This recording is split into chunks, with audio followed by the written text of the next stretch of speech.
때마다 해줘야 하는 비료 작업이 힘드시다고요? 오레가, 슈퍼 오레가가 수고로움을 덜어드립니다. 간편하고 효과 좋은 완효성 비료, 오레가, 슈퍼 오레가. 한 번의 시비로 지속적으로 뿌리에 영양분을 공급하여 경제적 부담과 노동력은 낮추고 생산성은 극대화하는 완효성 비료. 한 번의 시비로 농사가 완성되는 경제적인 비료. 오래간다 오레가. 남해화학 오레가, 슈퍼 오레가. 여러분 안녕하십니까? NBS 투데이입니다. 농산물 수급 안정을 위해선 정확한 농업 통계가 뒷받침돼야 합니다. 하지만 현실은 그렇지 못한데요. 같은 농산물을 두고도 조사기관마다 통계가 달라 산지에선 혼란이 발생하고 있습니다. 이에 농업계에선 농업통계 정확성 제고가 시급하다고 주장하는데요. 농업통계 전담기관을 농림축산식품부로 일원화하는 방안이 필요하다는 목소리가 잇따르고 있습니다. 강창호 기자가 취재했습니다. 전국 양파 생산자협회는 최근 농업통계 사업을 농림축산식품부로 일원화할 것을 촉구하고 나섰습니다. 농업통계의 정확성을 제고해야 한다는 겁니다. 양파 생산자협회는 4월 23일 통계청의 양파 재배 면적 조사 결과와 바로 전날 발표된 한국농촌경제연구원의 양파 실측 조사 결과가 큰 차이를 보여 양파 수급 정책에 혼선을 가져오고 있다고 지적했습니다. 통계청의 재배 면적 조사에 따르면 올해 조생종 양파 재배 면적은 1,500헥타르로 지난해 1,985헥타르에 비해 485헥타르 감소한 것으로 나타났습니다.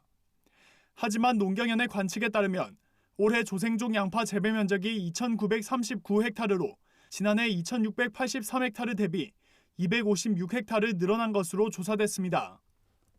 재배 면적의 증감 추이뿐만 아니라 재배 면적 자체도 조사 기관마다 상당한 차이를 보이고 있는 겁니다.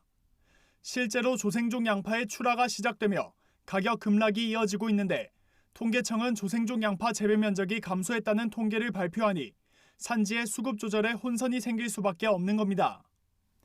농산물과 같이 생명을 다루는 부분에 있어서는 그 주무 부서에서 하는 것이 더 맞지 않겠느냐. 실제로 지금까지 통계로 봐도 크레이나 농협 통계가 거의 정확했어요. 근데 계속 통계청에 이거를 주는 것이 농업 정책에 있어서 정말 예산만 낭비하는 거다. 문제는 농업 통계 혼선이 반복되고 있다는 점입니다. 지난해 가을 배추 재배 면적을 두고 통계청과 농경연의 조사 결과가 달라 김장철 배추 수급 안정 대책 마련에 난항을 겪은 바 있습니다. 또 지난해 통계청이 발표한 쌀 예상 생산량 조사와 실제 쌀 생산량 조사가 10만 톤 가까이 차이나 쌀 수급에도 혼선이 발생한 바 있습니다. 농업계에서는 농업 통계가 통계청으로 이관되면서 통계 혼선이 발생하는 데 이어 농업 통계의 중요도도 낮아지고 있다고 지적합니다.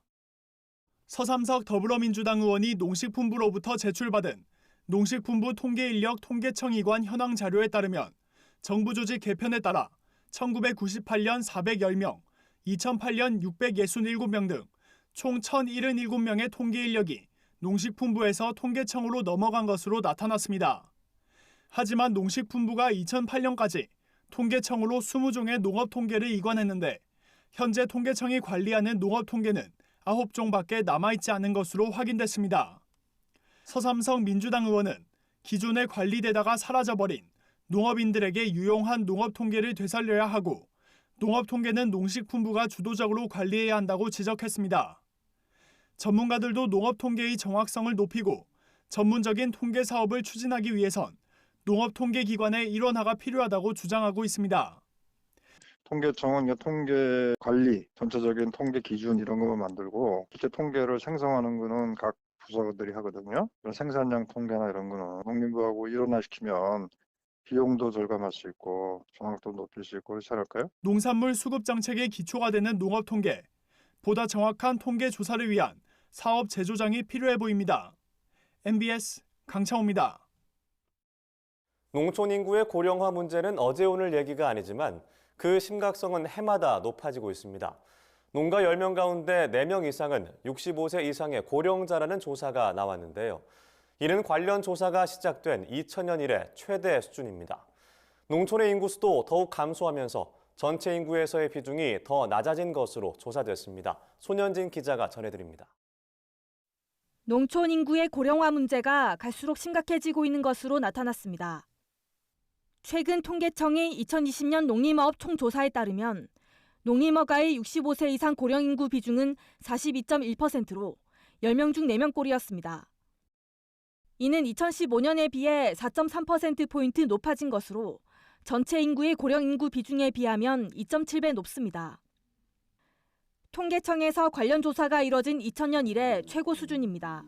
특히 농림어가 중에서 농가의 고령 인구 비중이 42.5%로 가장 높았습니다. 이는 젊은 층 숫자가 크게 줄어든 영향으로 풀이됩니다. 60대 농가는 5년 새 7.5% 증가한 반면 10대와 10세 미만 인구는 각각 30.6%, 38.1% 큰 폭으로 감소했습니다.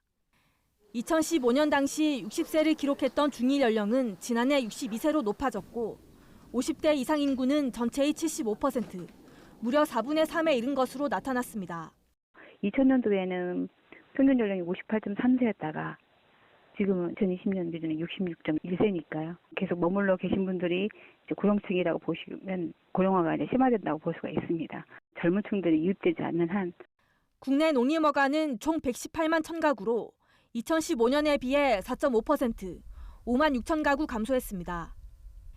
이 중 농가 수는 5년 새 4.8% 감소한 103만 6천 가구였습니다. 농산어촌의 인구가 전반적으로 줄어들면서 전체 가구 중 농림어가의 비중은 5.8%로 5년 전보다 0.7%포인트 줄었습니다. 이는 농림어업의 구조적인 변화 때문이라는 게 통계청의 분석입니다. 농산어촌의 인구의 고령화가 가장 큰 이유 중에 하나고요. 도시화가 되면서 영농 경작 지역이 감소하는 추세가 있습니다. 작년 같은 경우는 코로나 상황이 있어서 경영 악화로 휴폐하는 경우도 좀 많이 늘어나서 국내 농림어가 수는 감소했지만 도시에 살면서 농사를 짓는 도시농은 증가한 것으로 나타났습니다. 시 도별 농가 수를 보면 특별시 광역시에 거주하는 농가 규모는 11만 1,400가구로 5년 전에 비해 35.8% 증가했습니다. 나머지 모든 지역에서는 농가 규모가 일제히 감소한 것과 대비됩니다. 한편 국내 농가 인구는 지난 5년간 25만여 명 줄어 총 231만 7천 명을 기록했습니다. 전체 인구에 대한 농가 인구 비중은 같은 기간 0.5%포인트 감소한 4.5%에 머물렀습니다. MBS 손현진입니다. 얼마 전 저희 NBS 투데이에서 중국 내 위생 불량 절임 배추 사태의 여파로 음식점의 배추김치 원산지 위반 사례가 급증했다는 소식 전해드렸는데요. 자세히 살펴보니 배추는 국내산, 고춧가루는 중국산을 사용해 교묘하게 원산지를 위반하는 수법을 사용한 것으로 드러났습니다. 김진희 기자가 전합니다. 대전의 한 보쌈집에서는 국내산 배추를 사용한다고 표기해놨지만 알고 보니 중국산 배추김치를 구입해 국내산과 혼합 후 판매한 것이었습니다. 그 양이 무려 7.5톤에 달했습니다. 전북 지역의 한 음식점 역시 김치의 원산지를 국내산이라고 표기한 채 배달앱을 통해 김치찜을 1톤가량 판매했지만 국내산 배추와 중국산 고춧가루로 만든 김치였습니다. 국립농산물품질관리원이 올 1분기 원산지 위반이 우려되는 품목과 온라인 거래 품목 등을 대상으로 농식품 원산지 표시 집중 단속을 실시한 결과 교묘한 수법으로 원산지를 허위 또는 미표시한 사례들이 줄줄이 쏟아져 나왔습니다. 이번 단속에서 가장 많이 적발된 품목은 배추김치였습니다. 중국산 김치 논란이 가열되자 중국산 김치를 사다 쓰던 음식점 등에서 중국산과 국내산 재료를 혼합해 국산으로 허위 표시한 사례가 급증한 겁니다. 3월 22일부터 3월 28일까지 배추김치 특별 단속을 했었거든요. 중국산 배추김치 그 동양산 파종 때문에 가장 소비자들로 가까이 있는 음식점 위주로 단속하다 보니까 혼합으로 판매한 이 부분이 물량이 많기 때문에 농관원은 지난 1월부터 3월까지 농식품 원산지 표시 단속을 진행해 총 949개 업체에서 1,081건의 위반 사례를 확인했다고 밝혔습니다. 이번에 적발된 1,081건 중 배추김치가 208건으로 가장 많았고 이어 돼지고기 144건, 소고기 118건, 콩 54건, 쌀 45건 등이 그 뒤를 이었습니다. 이번 단속 결과에서 주목할 점은 조사업체 수가 지난해 같은 기간 대비 33.2% 적었지만 적발업체 수는 2.8% 증가한 부분입니다. 특히 위반 물량이 1톤 이상이거나 위반 금액이 1,000만 원 이상인 대형 위반 건수가 5.8% 증가해 원산지 표시 위반 확산에 대한 우려의 목소리가 커지고 있습니다. 농관원은 이번에 적발된 업체 중 원산지 거짓 표시 427개소는 형사 입건하고 원산지 미표시 522개소에 대해서는 과태료를 부과했습니다. MBS 김진입니다. 국내 연구진의 실험 결과 검정콩이 여러 가지 성인병 예방에 탁월한 효과를 보였습니다. 특히 서리태의 단점을 보완해 개발한 검은 콩 청자 5호는 생산성도 뛰어난데요. 그동안 잡곡밥에서 볼 수 있었던 검정콩의 활용 범위가 넓어지는 동시에 농가 재배 면적도 크게 늘 것으로 보입니다. 남수지 기자입니다. 검은콩 재래종 서리태와 청자 5호 품종입니다. 청자 5호는 서리태의 단점을 개선하고 생산성을 높이기 위해 국립식량과학원에서 개발한 품종입니다. 외관상 비슷해 보이지만 껍질 안을 살펴보면 청자 5호의 녹색 정도가 비교적 연합니다. 청자 5호는 당도가 높아 맛이 좋고 항산화 물질인 안토시아닌과 이소플라본 성분이 서리태보다 많다고 알려져 있습니다. 서리태보다 병과 쓰러짐에 강하고 꼬투리도 잘 터지지 않습니다. 같은 면적에서 서리태보다 약 70% 많은 양을 생산하는 것도 특징입니다. 그런데 이 청자 5호는 생산성이 뛰어날 뿐 아니라 비만과 대사증후군 예방에도 탁월한 효과가 있는 것으로 나타났습니다. 농촌진흥청이 국내 대학 연구팀과 진행한 동물 실험입니다. 4주령 실험쥐 40마리를 대상으로 고지방식, 일반식, 고지방식과 대원콩, 고지방식과 검정콩을 먹인 4그룹으로 나눠서 실험을 진행했습니다. 청자 5호를 먹인 실험군은 고지방식만 먹은 대조구에 비해 체중이 35% 감소하고 공복 혈당도 47% 감소하는 효과를 보였습니다. 사진에서 빨간색으로 표시된 곳이 지방 조직인데 체지방률도 54% 감소했습니다. 대원콩을 먹인 실험군에서도 성인병 예방 효과가 나타났지만 청자 5호를 먹인 실험군에서 더 뛰어난 효능을 보였습니다. 현재 두유, 두부 등으로 활용되고 있는 청자 5호가 성인병 예방에 효과를 보인 만큼 다양한 식품 소재로 활용되는 동시에 재배 면적 증가 효과도 나타날 것으로 보입니다. 이번 실험으로 확인된 청자 5호의 비만과 대사증후군 예방 효과를 통해서 다양한 건강기능성 식품의 원료고구로서 활용될 수 있을 것으로 기대됩니다. 농가에서 보급 확대된 경우 농가 소득 증대에 크게 기여할 수 있을 것으로. 그동안 밥에 넣어 먹는 용도 위주로 활용되던 검정콩. 국내 연구진의 지속적인 기능성 연구를 통해 검정콩 재배 단지가 규모화되고 활용 범위도 더 넓어질 것으로 기대됩니다. MBS 남수지입니다.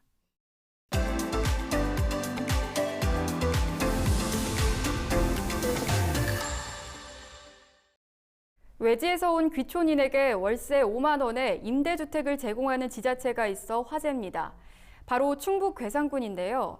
외지인에게 안정적인 주거 환경을 지원한 덕분에 폐교 위기에 놓인 초등학교와 농촌마을 모두를 살려서 전국에서 성공비결 문의가 끊이지 않고 있습니다. 그 현장을 김인경 기자가 직접 다녀왔습니다.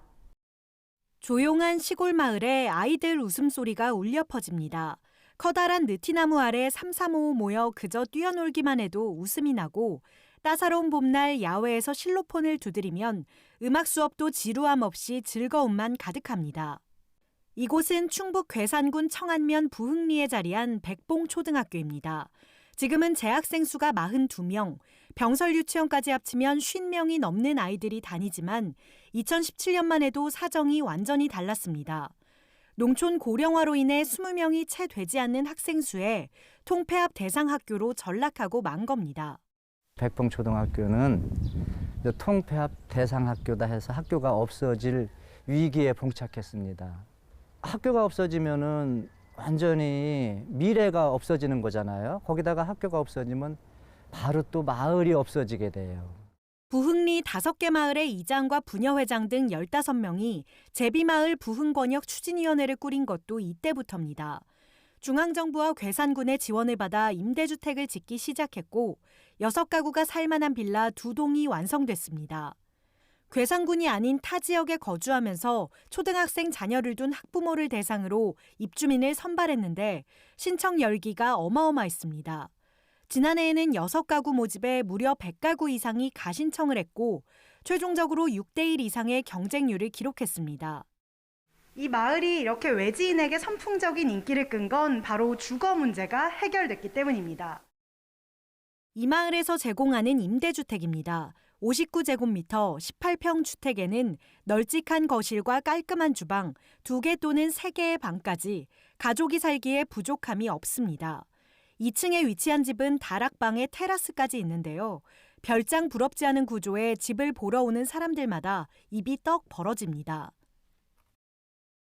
주택에 입주한 뒤 내는 돈은 한 달에 단돈 5만 원, 수도, 전기, 가스요금 등 관리비도 도시 아파트에 거주할 때의 3분의 1에 불과해 경제적인 부담은 거의 없다는 게 주민들의 설명입니다. 서울에서 나고 자라 쭉 도시에만 살았던 김동혁 씨는 지난해 5월 이곳에 둥지를 틀었습니다. 대전까지 출퇴근이 1시간 이상 걸리지만 9살, 7살, 3살 3남매의 아버지로서 만족감은 이루 말할 수 없다고 합니다. 이런 데서 우리 아이들이 진짜 나중에 자라서 고향처럼 이렇게 간직하고 살면 좋겠다 하는 생각에 너무 만족하죠. 그냥 오래전부터 이렇게 시골에서 살고 싶었었고 아이들도 여기 와서 정말 즐겁게 보내고 여기서 그냥 계속 살겠다고 그러는 정도니까. 아이들이 이곳 생활에 만족하는 것도 당연지사. 키즈 카페 하나 없지만 자연에서 만나는 모든 것이 아이들의 놀잇감이고 학원에 가라고 강요하거나 과외를 받으라고 잔소리하는 사람도 없습니다. 모두가 이웃사촌인 덕분에 도시만큼 위험하지도 않습니다. 아이들이 마음껏 뛰어놀 수 있는 그런 환경이 조성되어 있어서 굉장히 정서적으로 안정이 되고 소인수다 보니까 개별 학습도 이루어지는 면이 좋고 방과 활동이나 모든 체험 프로그램이 무료로 다 이루어지고. 그렇다면 처음 사업을 시작할 때 원래 이곳 주민들의 반대는 없었을까? 원주민들, 원래 기존에 있던 학부모님들 이런 분들하고 이렇게 대화를 나눠보니까 우리 아이들이 친구가 없어서 외로운데 외부에서 오는 가족들을 아주 정말 따뜻한 마음으로다가 아주 친가족들 같이 이렇게 받아들여야 된다고 전부 다 그냥 아주 좋아하셨어요.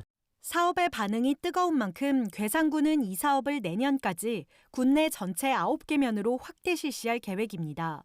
내년까지 180억 원의 예산을 투입해 69제곱미터 21평의 임대주택을 짓고 각 면별로 주택을 10가구씩 임대하는 겁니다. 임대주택별 월 임대료 수준은 아직 결정되지 않았습니다.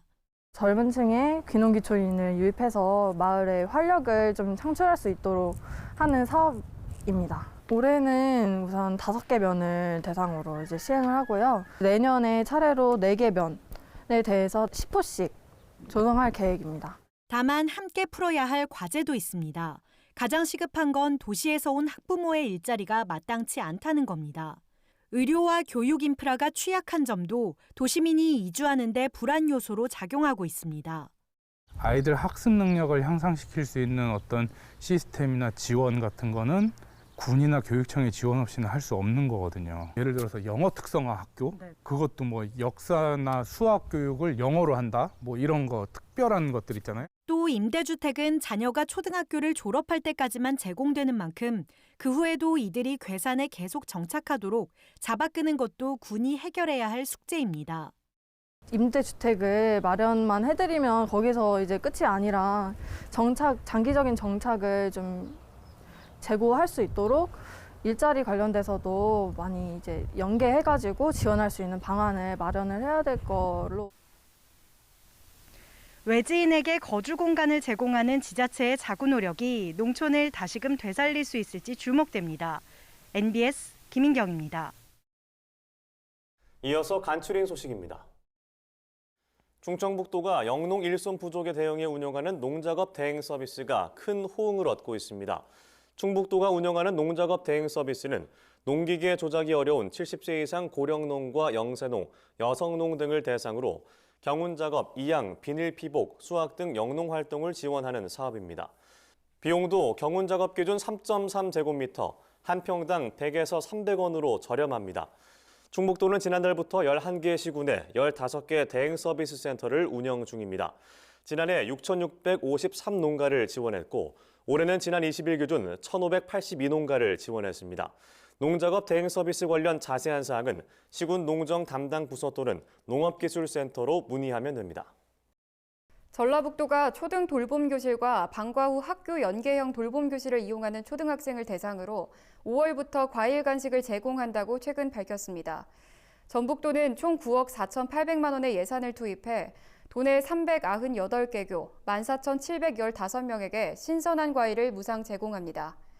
과일 간식은 도내에서 생산된 친환경 또는 GAP 인증을 받은 다양한 제철 과일로 구성됩니다. 학생 1인당 제공량은 1회 150g 내외로 주 1에서 2회, 연간 30회 이상 공급할 계획입니다. 한편 전북도는 코로나19 장기화로 돌봄교실 내 간식 제공이 어려워지면 원물 형태의 과일을 해당 가정에 택배로 공급하거나 등교일에 맞춰 학교 시에 나눠주는 방안도 고려 중이라고 설명했습니다. 산림청이 6월 25일까지 임산물 생산 가공시설의 규모화 및 현대화를 지원하는 2022년 산림소득사업 공모 신청을 받습니다. 공모사업 대상은 임산물 소득원의 지원 대상 품목을 생산하고 있는 전문 임업인 및 생산자 단체입니다. 지원 분야는 산림작물 생산단지 조성사업, 산림복합경영단지 조성사업, 산지종합유통센터, 임산물 가공산업 활성화입니다. 지원을 희망하는 임가는 사업 대상지가 속해 있는 시군구에 사업계획서를 포함하여 신청할 수 있고 선정 시 2022년도에 보조금을 지원받게 됩니다. 사업별 지원 내용 등 자세한 사항은 산림청 홈페이지 또는 담당 시군구 산림부서에 문의하면 됩니다. 경기도 농업기술원이 이 비즈니스 전문 농업인 양성교육을 실시합니다. 대상자는 도내 정보화 농업인과 청년 농업인 25명으로 교육은 오는 5월 27일까지 실시됩니다. 교육과정은 농가에서 온라인 직거래를 활용해 소득 창출을 할 수 있도록 라이브 커머스 사례 및 실습 등 교육생들이 직접 참여할 수 있는 내용 위주로 진행됩니다. 교육은 네이버 스마트 스토어를 활용하며 4시간씩 10회, 총 40시간 동안 비대면 화상 교육으로 진행됩니다. 교육 중간에는 과제물 평가를 수시로 진행할 예정이며 80% 이상 출석 시 수료증이 발급됩니다. 교육 종료 후 우수 성과자는 라이브 커머스 교육 참여 기회도 얻을 수 있습니다. 도 농기원 관계자는 교육 참여 농업인들의 온라인 직거래 판로 개척, 확대를 위해 지속적으로 지원할 예정이라고 밝혔습니다. 최근 충남도 농업기술원은 원예작물 바이러스를 2, 3분 안에 진단할 수 있는 키트 19종을 시군 농업기술센터에 공급했습니다. 원예작물 바이러스는 한 번 감염되면 치료제가 없는 데다 일반적인 생리장애와 병증이 유사해 농가에서 대처하기 어렵다는 특성이 있습니다. 이에 정확한 진단에 따라 방제 대책을 수립할 수 있도록 바이러스 진단 키트를 공급했다고 충남도는 설명했습니다. 이번에 보급한 키트로 검정할 수 있는 바이러스는 토마토 반점 위조, 오이 녹반 모자이크 등 19가지입니다. 이상으로 MBS 투데이 마칩니다. 함께해 주신 여러분 고맙습니다.